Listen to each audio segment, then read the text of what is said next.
I've run, I believe, actually, I think I've got you beat, Johnny. Something like 4 school board elections countywide and 3 races here. So that's 7 elections. And each one, including the school board, countywide school board elections, where nobody contributes any money at all, you still have to get out there, raise your funds, find some way to finance it. And when you get to the level where you're talking about over $50,000 or even over $35,000, which I think is probably somewhere around the max that we've seen here in Mendocino County. The evidence would suggest here that we're coming up pretty close to the point where certain people are going to be frozen out. The person who really has some great ideas, a lot of energy and a lot of commitment, discovers that getting to the point of being able to even buy into the game is too costly. I would have supported, when this came around the first time, I would have supported a much more restrictive pattern. But I knew also at the time that was not going to happen. There was a move more towards something more moderate. I've moved to a more moderate position with regard to it, thinking that, well, 3/4 of the loaf is better than no loaf at all. But my concern here is we're going to see these elections be driven by money more and more as we become more and more sophisticated, let's say, in electoral politics here in Mendocino County.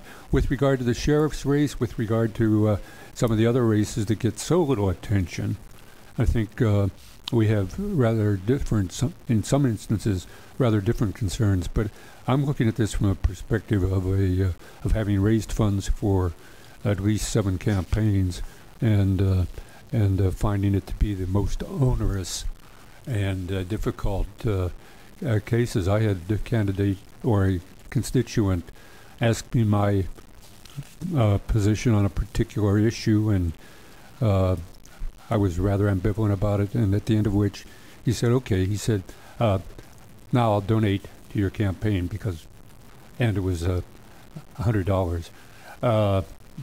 And it was because I said that I supported his issue, but I was cross-examined. I was not looking for funding.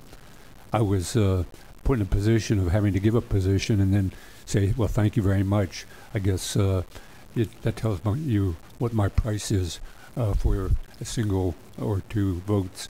And I felt rather, shall we say, whorish about the whole matter. But in that particular situation, being put in that position and having to go out and grovel, mixing them up here, having to grovel for funds is something that is one of the least attractive parts of being a politician. Go ahead, Supervisor. Okay. All right. Any other additional comments? Okay. Yeah. Let's go to the public then. I have 3 speaker cards. If you wish to speak on this item, please fill out a card. And as I call your name, I'll call the secondary person behind you. So be in a position to step to the podium. Please state your name and keep your comments to 3 minutes. And the first speaker is Ron Epstein, followed by Scott Craddy.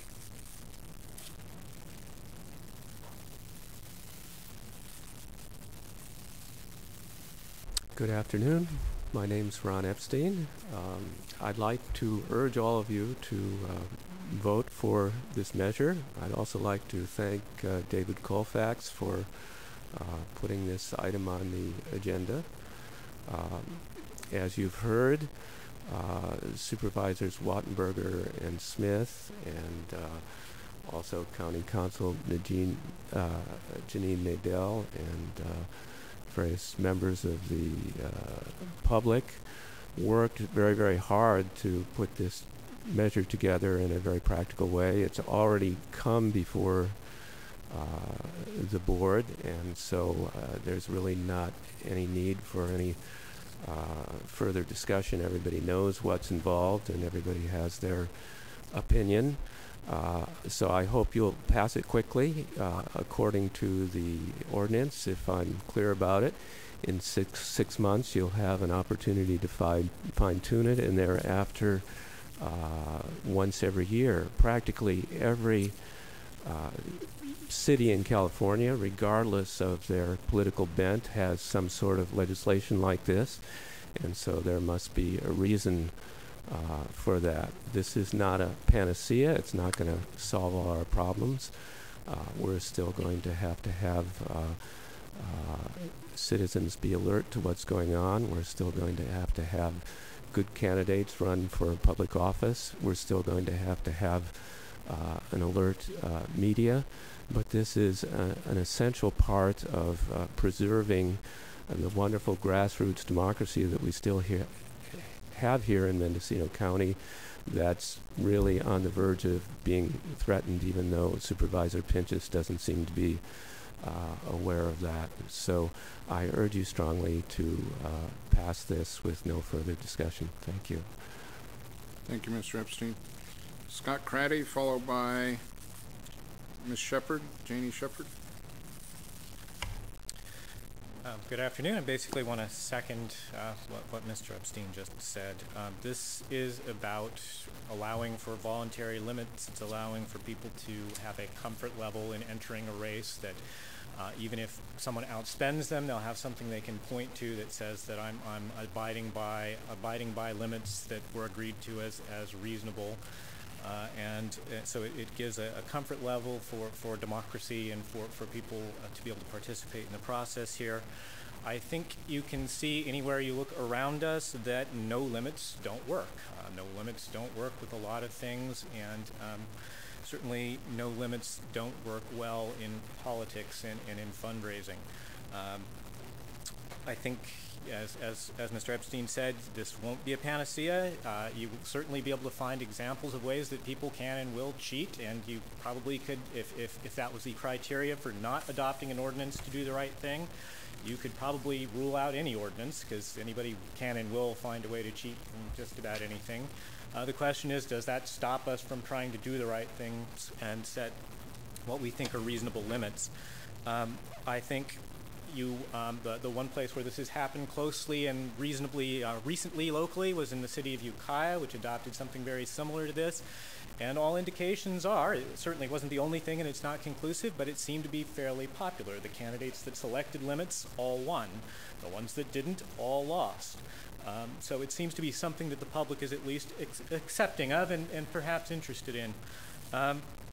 So, you know, in conclusion, I think we would agree probably, I think all of us probably would agree that elections should be about leadership and vision and not about whose friends have the most money or who has the most brand recognition. And this is a step towards making sure that our local election process facilitates that kind of election when it's about issues and leadership. Thanks. Sir, can I remind you of one thing? This is an ordinance. It's nothing about voluntarily. This is a law. This would be a law. It has nothing to do with voluntary limits. As I recall this, it's a law. You can't impose spending limits, but this allows for people to adopt voluntary spending limits. No, this is an ordinance. That is a law. That imposes. If I may, Supervisor, there is a provision in there that it's section 8.100.080, and that's the voluntary expenditure limit and disclosure of acceptance. That's something that the candidate would voluntarily agree to. They're not required to agree to the expenditure clause. I understand that, but if this was passed, this is a law that limits the $1,000 cap. That's true. Yeah. But it does allow for a candidate to not agree to voluntary expenditures or agree to that. I know, but those are amounts less than that. This creates a $1,000 cap on contributions. On contributions, That's yes. what I'm saying, yeah. Okay. And that is a law. An ordinance is a law. It's not a volunteer program. Janie Shepherd.